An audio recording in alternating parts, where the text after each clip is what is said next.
आपने कहा कि किसी मजहबी किताब में डायनासोर का जिक्र नहीं है। अफसोस कि आज तक किसी मैथमेटिक्स के किताब में मुझे डायनासोर का जिक्र नहीं मिला। रिलीजियन साइंस को रोकता है? नहीं रोकता। अगर रोकता है तो गलत करता है। रिलीजियन साइंटिज्म को रोकता है, जिसमें हमारे जावेद साहब मुब्तला है। ये दावा तो मजहबी लोग करते हैं कि खुदा है। मैं क्यों साबित करूं कि नहीं है? जब तक आप मुझे कन्विंस नहीं कर देंगे मैं नहीं मानूंगा। वक्त भी नहीं था, कुछ भी नहीं था। कैसे नहीं था? खुदा था। एक एग्जिस्टेंस तो था ना खुदा का। तो जब खुदा था तो वक्त भी होगा। आपने कहा कि भाई सवाल करने से मजहब रोकता है, लेकिन सवाल सिर्फ खुदा से नहीं होगा, आपसे भी होगा। सवाल एथिज्म से भी होगा। सवाल सिर्फ मजहब से नहीं होगा, सबसे होगा। अब ये हम सोचें कि बहरहाल ये वजूद जो है मजहब और ये बिलीफ इन गॉड इंसान को बेहतर बना देता है। तो एक काम कीजिए, हिंदुस्तान वर्ल्ड का नक्शा लीजिए और मार्क कीजिए कि रिलीजन कहाँ कहाँ जाता है। रख दीजिए नक्शा अलग। अब दूसरा नक्शा कि कहाँ कहाँ नाइंसाफ़ी, रिप्रेशन, औरतों के हुकूक की पामाली, जुल्म, डिक्टेटरशिप कहाँ है। नक्शा एक ही होगा। हजरत, मैंने ये होमवर्क किया था और मैंने मिडिल ईस्ट का एक नक्शा लिया और यूरोप का एक नक्शा लिया। तो पता चला कि सबसे ज्यादा रेप केसेस जो हैं वहां पर है। ये दुनिया चल कैसे रही है और इस दुनिया का हाल क्या है? 45,000 बच्चे जो 10 साल की उम्र से कम थे वो गाजा में मरे हैं। भूख से काला हांडी में बच्चे मरते हैं और डिप्थीरिया से मरते हैं। इसलिए आप दुआएं मांगते हैं हमारी, ये काम कर दे वो कर दे, तो इसका मतलब डे टू डे लाइफ में वो इंटरफेयर करता है और ये देख रहा है वो। मैं तर्कों की श्रृंखला में राउंड 2 के लिए मुफ्ती साहब को आमंत्रित कर रहा हूं। आपके पास एक बार फिर से 7 मिनट का वक्त है। शुक्रिया। जनाब जावेद अख्तर साहब कई मर्तबा दोहरा रहे हैं कि फेथ का मतलब बताइए, फेथ का मतलब बताइए। मैंने बता दिया, फेथ सही भी होता है, गलत भी होता है। और आज हम फेथ पे बात नहीं कर रहे, हम ट्रुथ और डज गॉड एग्जिस्ट पे बात कर रहे हैं। क्या डज गॉड एग्जिस्ट, ये ट्रुथ यानी गॉड है या नहीं है, इसमें से दोनों ट्रुथ क्या है। अब आप उसे फेथ कह लें, बिलीफ कह लें, नॉट माई बिजनेस। उसके बाद आपने कहा कि भाई सवाल करने से मजहब रोकता है। मैं कहता हूं जो रोकता है वो रोकता होगा, मैं नहीं रोकता। बल्कि सवाल करें, सवाल करना चाहिए। सवाल कर करके तो हम आगे बढ़ते हैं, तरक्की करते हैं, और इसीलिए मैं आज यहां पे आया हूं। लेकिन सवाल सिर्फ खुदा से नहीं होगा, आपसे भी होगा। सवाल एथिज्म से भी होगा। सवाल सिर्फ मजहब से नहीं होगा, सबसे होगा। और आज मैं सवाल करूंगा और उम्मीद है कि आप जवाब देंगे। अभी तक आपने वैसे कॉन्टिंजेंसी आर्गुमेंट का कोई जवाब नहीं दिया। चलें, आपने कहा यूनिवर्स के बारे में इटर्नल क्यों नहीं बोल देते। ये चूंकि लॉजिकली पॉसिबल ही नहीं है कि यूनिवर्स इटर्नल हो। यूनिवर्स एक कॉन्टिंजेंट चीज है जो टाइम एंड स्पेस के पाबंद है, टाइम एंड स्पेस से बाउंड है। जो टाइम एंड स्पेस से बाउंड होगा वो कॉन्टिंजेंट होगा। जो कॉन्टिंजेंट होगा वो उसकी बिगिनिंग हुई होगी। जिसकी बिगिनिंग हुई होगी वो इटर्नल नहीं हो सकता। ये तो कॉमन सी बात है। आपने कहा कि किसी मजहबी किताब में डायनासोर का जिक्र नहीं है। अफसोस कि आज तक किसी मैथमेटिक्स के किताब में मुझे डायनासोर का जिक्र नहीं मिला। तो इसका मतलब मैथमेटिक्स की किताब बेकार है? नहीं, उसका वो टॉपिक नहीं है। रेवलेशन का और मजहबी किताबों का टॉपिक ये नहीं है कि आपको आके बताए साइकिल कैसे बनाते हैं, या आकर ये बताएं कि जो है डायनासोर कब था। वो तो मोरालिटी सिखाने आया है, गॉड के बारे में बताने आया, नॉन फिजिकल रियलिटी की हकीकत को सिखाने के लिए आया। रिलीजियन साइंस को रोकता है? नहीं रोकता। अगर रोकता है तो गलत करता है। रिलीजियन साइंटिज्म को रोकता है, जिसमें हमारे जावेद साहब मुब्तला हैं। साइंस और साइंटिज्म में फर्क है।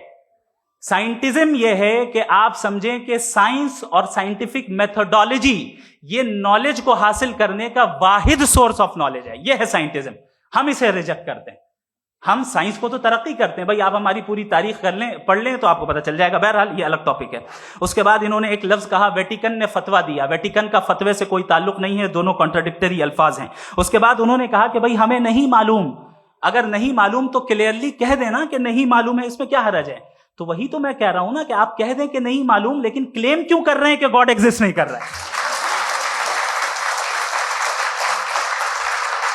आप कह दें नहीं मालूम है, हो सकता है हो सकता ना हो, लेकिन आप क्लेम कर रहे हैं। The moment you say God does not exist, this is a claim, and now the burden of proof is upon you too, जैसे हमारे ऊपर है। और क्यों है मैं बताता हूं, क्यों है ये भी मैं बताता हूं। फिलोसॉफिकली जो क्लेम होता है ना, सिर्फ ये नहीं होता कि इंसान कहे पॉजिटिव क्लेम करे और नेगेटिव क्लेम करे तो बर्डन ऑफ प्रूफ नहीं है। आप मिसाल के तौर पे मैं कहूं कि फुला उस कमरे में कोई नहीं है, मैंने एक नॉलेज का क्लेम किया है। उस कमरे में कोई नहीं है, मैंने एक नॉलेज का क्लेम किया। या तो मैं कहूं मुझे नहीं पता, हो भी सकता है नहीं भी हो सकता है, this is not a claim.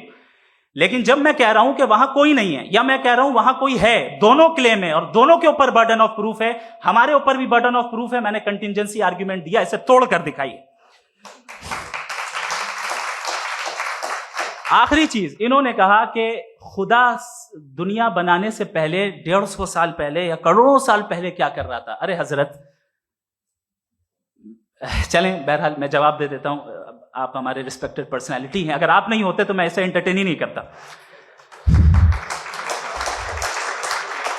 Time, ये 100 साल पहले या 100 साल बाद, पहले बाद में अभी, ये वो अल्फाज हैं जिनका ताल्लुक टाइम से है।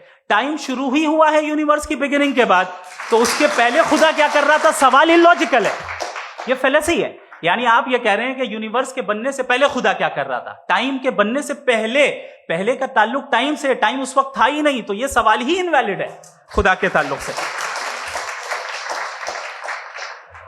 दूसरी चीज, आर्ग्यूमेंट ऑफ कंटिजेंसी जो मैंने आपके सामने पेश की है, आपने बार बार ये प्रूफ किया और ये कह रहे हैं कि गॉड ऑफ गैप्स। देखिए पहले नहीं मालूम था, साइंस ने कर दिया। सिंपल्स की मिसाल से मैं समझा देता हूं।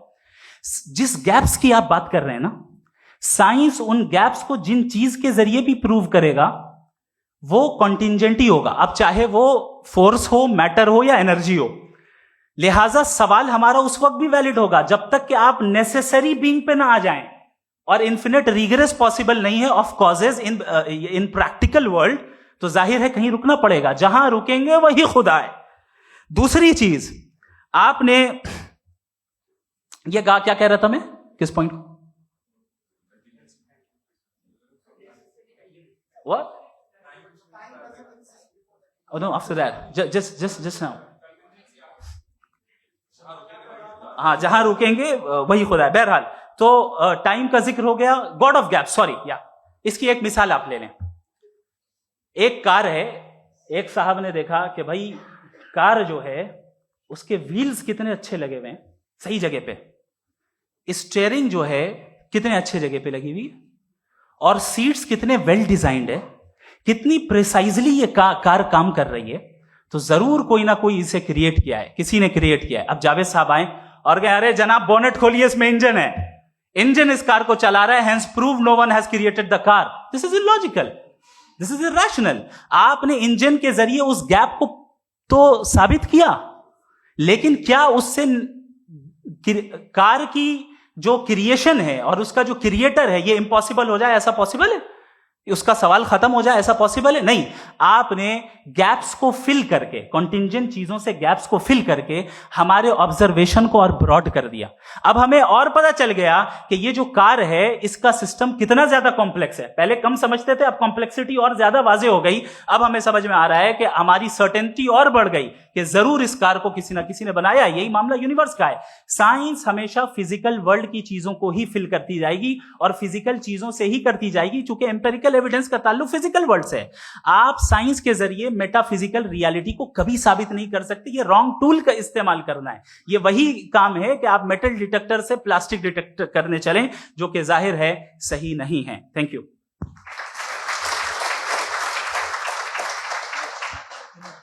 जी, ये आर्ग्यूमेंट का राउंड 2 है। हाँ। 7 मिनट है। पहले तो मैं आपसे अर्ज करूं कि आपने कहा कि जब कायनात ही नहीं थी तो वक्त भी नहीं था, कुछ भी नहीं था। कैसे नहीं था? खुदा था, एक एग्जिस्टेंस तो था ना खुदा का। तो जब खुदा था तो वक्त भी होगा। ऐसा नहीं है कि कुछ भी नहीं था, खुदा था। अच्छा, बाकी ये कि आपने कहा साहब आप साबित कीजिए, आपके पास भी लॉजिक है या मेरे पास भी लॉजिक है। आप मेरा जिम्मेदारी नहीं है साबित करना कि खुदा है। बर्टन रसल ने बड़ी अच्छी बात कही। बर्टन रसल ने बड़ी अच्छी बात कही। मैं आपसे अगर ये दावा करूं कि एक चाय की केतली मरीख के चारों तरफ घूम रही है, मार्स के चारों तरफ, तो यह आपका काम नहीं है कि आप साबित करें कि कोई चाय की केतली नहीं है।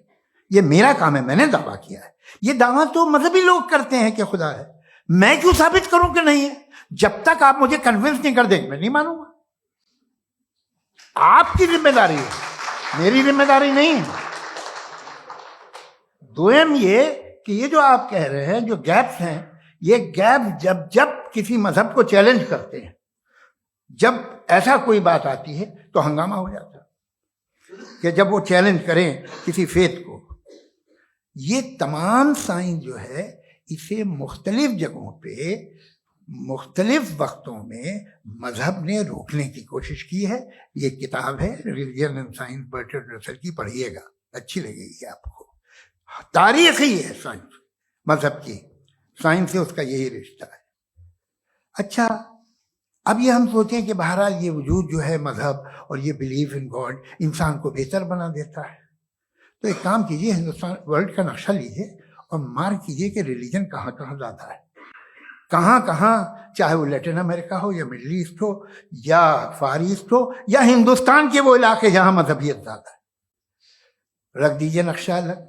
अब दूसरा नक्शा कि कहाँ कहाँ नाइंसाफ़ी, रिप्रेशन, औरतों के हुकूक की पामाली, जुल्म, डिक्टेटरशिप कहाँ है, नक्शा एक ही होगा। तो आप मुझे बताएं कि जो इसका तरकीब इस्तेमाल क्या है, खुदा का तरकीब इस्तेमाल तो बताइए। आप छोटी सी दवा सड़क पे बेचते हैं, उसकी भी तरकीब इस्तेमाल बताते हैं। इसके इस्तेमाल से तो फायदे नहीं हुआ किसी को।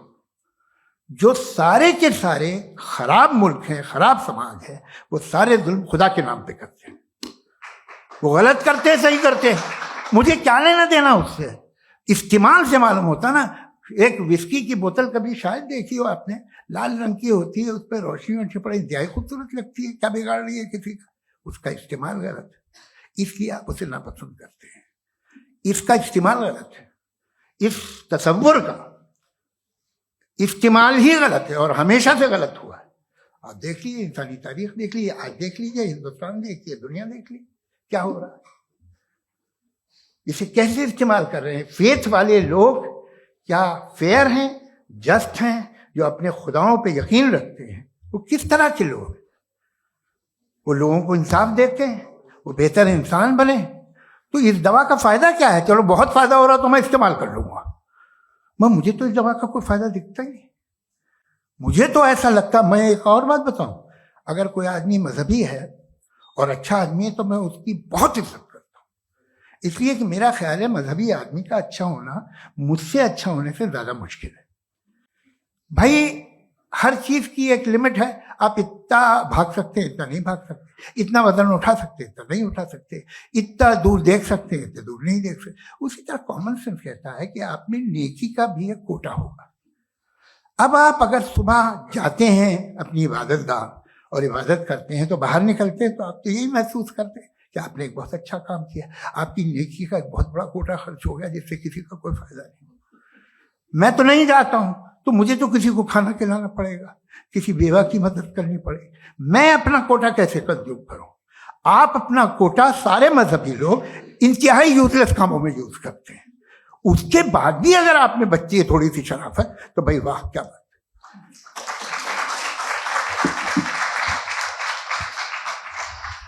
एक तो मुझे ये बात बहुत अच्छी लग रही है कि दोनों ही विद्वान समय को मानते हैं और बहुत समय से अपनी दलीलें और बाज दफा समय से पहले अपनी तकरीरें पूरी करके अपनी अपनी कुर्सी पर बैठ रहे हैं।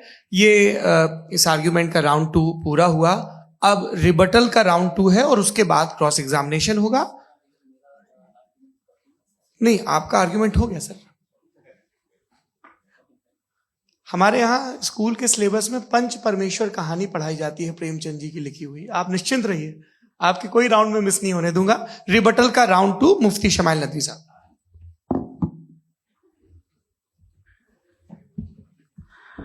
असल में जो हकीकी प्रॉब्लम है, असल प्रॉब्लम है, वो ये है कि जावेद साहब के पास कॉन्सेप्ट ऑफ गॉड क्लियर नहीं है।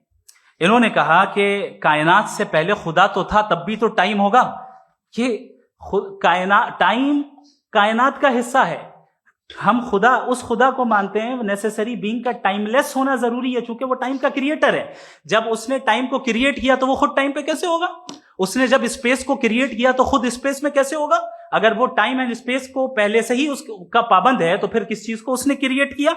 लिहाजा ये सवाल गलत है कि खुदा था तो टाइम होगा। बिल्कुल नहीं, टाइम के पाबंद हम है, खुदा नहीं है। हम फिजिकल वर्ल्ड से ताल्लुक रखते हैं, वो मेटाफिजिकल रियलिटी है।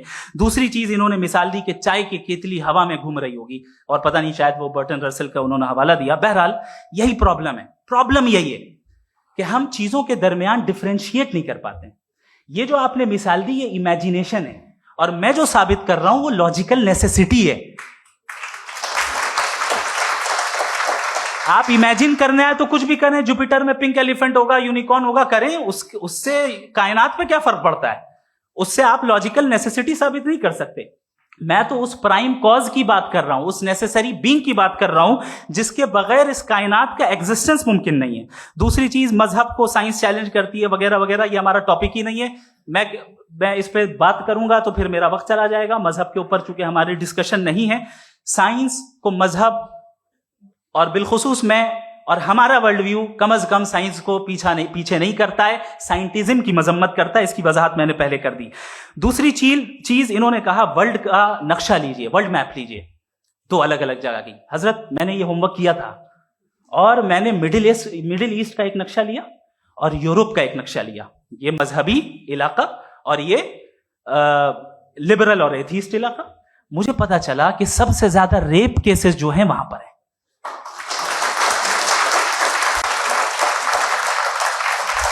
मुझे ये पता चला यूएन की रिपोर्ट के मुताबिक, मैं ये अपने घर से नहीं लेके आ रहा, कि जो वर्किंग वुमेन है यूरोपियन कंट्रीज में, उसमें 81% वुमेन सेक्सुअल हैरेसमेंट का वर्क में शुमार हो रही है। ये मिडिल ईस्ट में नहीं हो रहा है, वो मजहबी लोग हैं इसलिए नहीं हो रहा है। दूसरी चीज आपने ये कहा कि मजहबी आदमी का अच्छा होना हमारे अच्छे होने से बहुत मुश्किल है, बहुत मुश्किल है। तो इसका मतलब यह है कि गॉड के अलावा आपके पास अच्छे और बुरे का कोई स्टैंडर्ड है। मैं चाहूंगा कि कन्वर्सेशनल स्टाइल वाली डिस्कशन और सेगमेंट पे इसी पे बात कर लेते हैं। Thank you very much.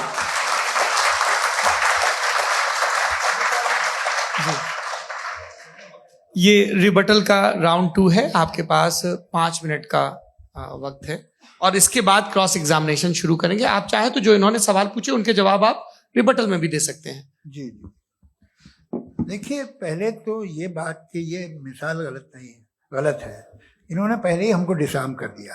कह लिया अकल से मामला सॉल्व नहीं हो सकता, लॉजिक से आप पहुंच नहीं सकते। ये एक मेटाफिजिकल चीज़ है। मेटाफिजिकल अजीब सा लफ्ज़ है, ठीक से किसी को माने नहीं मालूम इसके, तो ऐसा लगता है कुछ बड़ी चीज़ है। अरे भाई, क्या होता है मेटाफिजिकल, बताओ, खड़ी हो। ये एक लफ्ज़ है जो कहीं भी इस्तेमाल हो जाता है। जब आप एक बात कर रहे हैं और आप मुझसे बहस कर रहे हैं तो मुझे मेटाफिजिकल मत बताइए, आप लॉजिकली मुझे प्रूफ किए। और अगर लॉजिकली आप नहीं बात करते साहब ये मेटाफिजिकल है, तो फिर हम आप बात क्या कर रहे हैं? मेरा आपका किस जबान में कॉन्वर्सेशन होगा? और ये कहना कि वक्त पहले नहीं था, तो फिर क्यों कहते हैं ये हमेशा से और हमेशा रहेगा? हमेशा वक्त है, तो आप कैसे कहते हैं वो हमेशा से है और हमेशा रहेगा? हमेशा का मतलब है कोई वक्त, अगर वक्त ही नहीं है तो हमेशा कैसे? बाहर वो रहेगा। अब मैं ये देखता हूं, आपने कहा ना कि वहां रेप ज्यादा होते हैं, तो हम एक बात देखते हैं कि ये दुनिया जिसपे वो कादर मुतलक है, जिसकी मर्जी के बगैर पत्ता भी नहीं हिलता, ओमनीपोटेंट है, ये दुनिया चल कैसे रही है? और इस दुनिया का हाल क्या है? 45,000 बच्चे जो 10 साल की उम्र से कम थे वो गाजा में मरे। भूख से काला हांडी में बच्चे मरते हैं और डिप्थेरिया से मरते हैं। डिप्थेरिया अजीब मर्ज है, गले में जाली बनना शुरू होती है, बच्चा नीला हो जाता है, गरीब का बच्चा, इसलिए कि पास इलाज नहीं। ये कादर मुतलक है जो चाहे कर दे, इससे आप दुआएं मांगते हैं हमारी ये काम कर दे वो कर दे, तो इसका मतलब डे टू डे लाइफ में वो इंटरफेयर करता है और ये देख रहा है वो। अगर वो वाकई भी है फॉर डिस्कशन से, तो मैं जब दुनिया देखता हूं तो मेरे दिल में उसके लिए कोई इज्जत नहीं पैदा होती। ये क्या कर रहे हो तुम पूरे ऑल पावरफुल हो, ओमनीपोटेंट हो, ओमनी प्रेजेंट हो। तुम तो वहां गाजा में रहे होगे ना, तुम हर जगह हो। तुम देख रहे थे कि बच्चे की कैसे धज्जियां उड़ रही, तुम देख रहे थे और तुम चाहते हो मैं तुम्हारी परस्तिश करूंगा, तुम हो भी। अरे यार, इससे अच्छे तो हमारे चीफ प्राइम मिनिस्टर हैं, कुछ तो ख्याल करते हैं। कमाल है, आप किसकी इबादत कर रहे हैं? अगर वो है भी, ये दुनिया नाइंसाफी से, जुल्म से, जबर से, तशद्दुद से भरी हुई है। और आप ये मत कहिएगा कि वो देख रहा है और वो बताएगा एक दिन। अगर वो देख रहा है और इंटरफेयर नहीं करता तो आप दुआ क्यों मांगते? आप कहते हैं मेरा ये काम करा दे, इसके मतलब है वो दखल दे सकता है, वो आपको नौकरी दिलवा सकता है, भले दूसरे आदमी को न मिले, मगर आपका काम कर देगा चूंकि आपने दुआ मांगी है। तो जब वो आपको नौकरी दिला सकता है, लड़की की शादी कर सकता है, बेटे को ग्रीन कार्ड दिलवा सकता है, तो कम से कम ये जो मर रहे हैं बच्चे, इनको रोक दे, कुछ तो कर। मुझे तो दुनिया में, इस दुनिया का कोई मालिक है, इसका ओमनीपोटेंट कोई रूलर है, और ये दुनिया ऐसी चल रही है। मैं तो चाहूंगा कि भाई ना हो, अगर हो तो बड़ी शर्मिंदगी की बात है। शुक्रिया।